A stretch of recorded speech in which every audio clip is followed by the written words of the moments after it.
Friends, ఈరోజు మహాకవి గుర్రం జాషువా గారి జయంతి 130వ జయంతి అనుకుంటాను. ఈ పాతకాలంలో కుల వివక్ష విపరీతంగా ఉన్న రోజుల్లో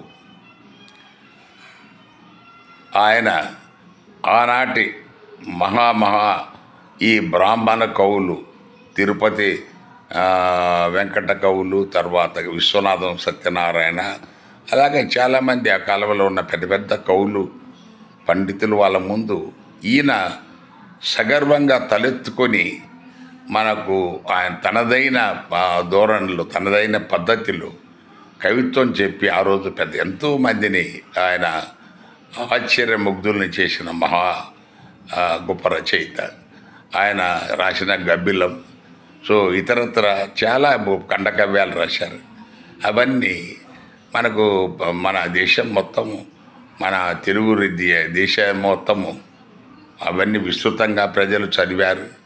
ఆయన పద్యాలు ఇవన్నీ, హరిశ్చంద్రులు వారి పద్యాలు ఇవన్నీ ఇప్పటికి కూడా చిరస్మరణీయంగా ఉండిపోతున్నాయి. ఆ మహానుభావుడిని ఈరోజు స్మరించుకుందాం, ఆయనకు నివాంజలి ఘటిద్దాం. Thank you.